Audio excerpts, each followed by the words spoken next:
Hello friends, welcome back to your channel Class Lake. இன்னைக்கு நம்ம cooperative exam preparation videoல cooperative syllabus ஓட third topic, அதாவது cooperative movement in India, evolution and growthல first subheadings pre-independenceல இருக்கிற Sir Frederick Nicholson report, find the references 1895 and 1897 topic தான் பார்க்க போறோம். So next வீடியோவில் next topic வந்து நம்ம சிலபஸில் இருக்கிறத கவர் பண்ணிக்கலாம். ஓகேங்களா? ஃபைன். வீடியோக்குள்ள போகிறதுக்கு முன்னாடி நம்ம சேனலை ஃபர்ஸ்ட் டைம் பார்க்குறீங்க அப்படின்னா மறக்காமல் சப்ஸ்கிரைப் பண்ணிக்கோங்க. அதே மாதிரியே கோஆப்ரேட்டிவ் எக்ஸாம்ஸ்க்கான டெஸ்ட் பேட்ச் வந்து போட்டிருக்கேன். ஸோ அந்த டெஸ்ட் பேட்சோட ஃபுல் டீட்டெயில்டு வீடியோ வந்து நம்ம சேனலில் இருக்கும். அந்த லிங்க்கும் வந்து நான் கீழே டிஸ்கிரிப்ஷன் பாக்ஸில் தரேன். ஸோ அந்த வீடியோவும் செக் பண்ணி பாருங்கள், உங்களுக்கு யூஸ்ஃபுல்லாக இருக்கும். ஓகே ஃப்ரெண்ட்ஸ், வாங்க இப்போ நம்ம வீடியோக்குள்ளே போகலாம். ஸோ இன்னைக்கு topic sir Frederick Nicholson report, அதாவது ஃபைண்ட் த ரெஃபரன்சஸ் 1895 அண்ட் 1897. ஓகேங்களா?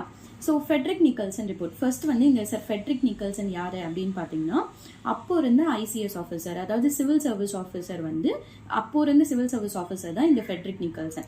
இவரை வந்து லார்ட் வென்லாக் அப்படின்ற கவர்னர், அதாவது மெட்ராஸோட கவர்னர் 1892ஓட கவர்னர் ஆஃப் மெட்ராஸ் தான் வந்து சர் லார்ட் வென்லாக். ஸோ அவர் வந்து என்ன பண்ணியிருப்பாரு அப்படின்னா, இந்த ஐசிஎஸ் ஆஃபீஸர், அதாவது சிவில் சர்வீஸ் ஆஃபீஸர் ஆன ஃபெட்ரிக் நிக்கல்சனை இந்த மாதிரி போய் அக்ரிகல்ச்சரல் அண்ட் லேண்ட் பேங்க்ஸ் வந்து கொண்டு வரதுக்கான பாசிபிலிட்டிஸ் இருக்கா அப்படின்னு சொல்லி இன்வெஸ்டிகேட் பண்ணி சொல்லுப்பா, ஒரு ரிப்போர்ட் கொடுப்பா அப்படின்னு சொல்லியிருப்பாரு. ஓகேங்களா? ஸோ நான் சொல்ற நேம், இயர் எல்லாமே வந்து இம்பார்ட்டன்ட். ஸோ ஆப்வியஸ்லி கண்டிப்பாக கேட்பாங்க. இப்போ கொஸ்டின்ஸ் எப்படி இருக்கும் அப்படின்னு பார்த்தீங்கன்னா, the governor of Madras who appointed Frederick Nicholson to study about the possibilities of cooperative in Madras was அப்படின்னு கேட்பாங்க. ஸோ வந்து யார் வந்து ஃபெட்ரிக் நிக்கல்சன் வந்து இந்த மாதிரி இதை பற்றி, அக்ரிகல்ச்சரலை பற்றி, கோஆபரேட்டிவ் மெட்ராஸில் வந்து கோஆபரேட்டிவ்ஸ் வந்து எப்படி இருக்கும் அப்படின்ற பாசிபிலிட்டிஸை சொல்லுங்க அப்படின்னு சொன்னது எந்த கவர்னர் அப்படின்னு சொல்லி கேட்பாங்க. ஸோ அப்போ வந்து லார்ட் வென்லாக் அப்படின்னு சொல்லுவோம். ஸோ அதனால கண்டிப்பாக இயரு, நேமு அது எல்லாமே வந்து கரெக்டாக ஞாபகம் வச்சுக்கோங்க. ஸோ கவர்னர் ஆஃப் மெட்ராஸ் 1892 இருந்த சர் லார்ட் வென்லாக்ன்றவர் சர் ஃபெட்ரிக் நிக்கல்சன், அதாவது ஐசிஎஸ் சிவில் சர்வீஸ் ஆஃபீஸராக இருந்த சர் ஃபெட்ரிக் நிக்கல்சன் அப்படின்றவர்கிட்ட இந்த மாதிரி ஒரு மெட்ராஸில் கோஆப்ரேட்டிவ் கொண்டு வரதுக்கான பாசிபிலிட்டிஸ் என்னென்ன இருக்கு, மெயினாக சொல்லணும்னா அக்ரிகல்ச்சரல் இல்லைன்னா லேண்ட் பேங்க்ஸ், இது கொண்டு வரதுக்கான பாசிபிலிட்டிஸ் எப்படி இருக்கு அப்படின்றத இன்வெஸ்டிகேட் பண்ணி சொல்லுப்பா அப்படின்னு சொல்லியிருப்பாங்க. ஸோ அவர் என்ன பண்ணியிருப்பாரு அப்படின்னா, இன்வெஸ்டிகேட்லாம் பண்ணி அவர் வந்து ஒரு ரிப்போர்ட் கொடுத்துருப்பாரு. அந்த ரிப்போர்ட் தான் வந்து, அந்த ரிப்போர்ட்ல அந்த நேமோட தான் வந்து அவர் ஃபினிஷ் பண்ணியிருப்பாரு. என்ன பேர் அப்படின்னு பார்த்தீங்கன்னா, ஃபைண்ட் ராஃபின்சன் அப்படின்னு சொல்லி. ஓகேங்களா? ஸோ இந்த ராஃபின்சன் யாரு அப்படின்றதெல்லாம் வந்து நம்ம பைனியர்ஸ் ஆஃப் கோஆபரேட்டிவ் மூமெண்ட்ல வந்து நம்ம படிப்போம். ஓகேங்களா? ஸோ இதுக்கப்புறம் வர வீடியோஸ்ல நான் அதை பத்தி ஃபுல்லா சொல்லுவேன் உங்களுக்கு. ஸோ ஃபைண்ட் ராஃபின்சன் அப்படின்னு சொல்லிட்டு இந்த ரிப்போர்ட்டை வந்து கொடுப்பார். 1895லையும் 1897லையும் வந்து இந்த ரிப்போர்ட்டை வந்து சப்மிட் பண்ணியிருப்பாரு. இவர் வந்து ஜெர்மனியோட கோஆப்ரேட்டிவ்ஸ் மாதிரியே நம்ம நாட்டுக்கு கோஆப்ரேட்டிவ்ஸ் வந்து தேவை அப்படின்ற மாதிரி சொல்லியிருப்பாரு. இப்போது ராஃபின்சன்ஸ் அப்புறம் சூல்ஸ் இவங்கள மாதிரியான சொசைட்டிஸ் வந்து நம்ம ஆரம்பிக்கணும், அதெல்லாமே வந்து நம்ம நாட்டுக்கு ரொம்ப அவசியம் அப்படின்னு சொல்லியிருந்திருப்பாரு அவரோட ரிப்போர்ட்டில். ஓகேங்களா? ஃபைன்.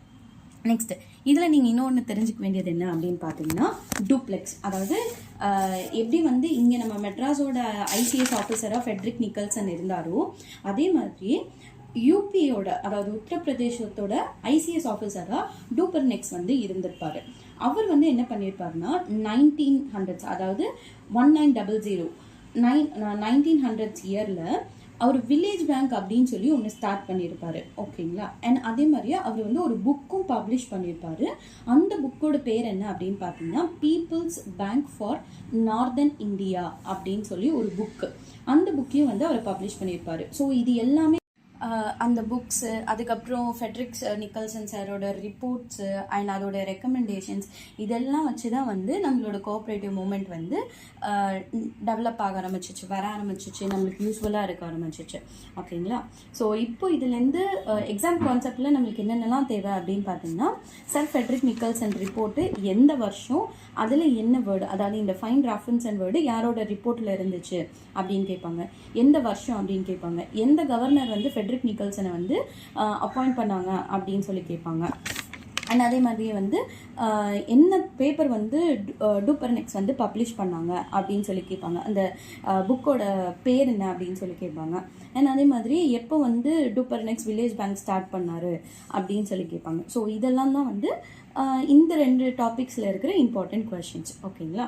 So fine. இன்னைக்கு வந்து உங்களுக்கு சர் ஃபெட்ரிக் நிக்கல்சன் ரிப்போர்ட்டும் ஃபைன் ராஃபின்சன்ஸ் ரிப்போர்ட்டும் வந்து ஓரளவுக்கு புரிஞ்சிருக்கும் அப்படின்னு சொல்லி நினைக்கிறேன். ஸோ இதில் உங்களுக்கு ஏதாவது டவுட்ஸ் இருந்துச்சுன்னா கீழே கமெண்ட் செக்ஷனில் கேளுங்க. நெக்ஸ்ட் வீடியோ வந்து McClenaghan committee on cooperation 1914. Okay friends, thank you for வாட்சிங் மை சேனல். பாய்.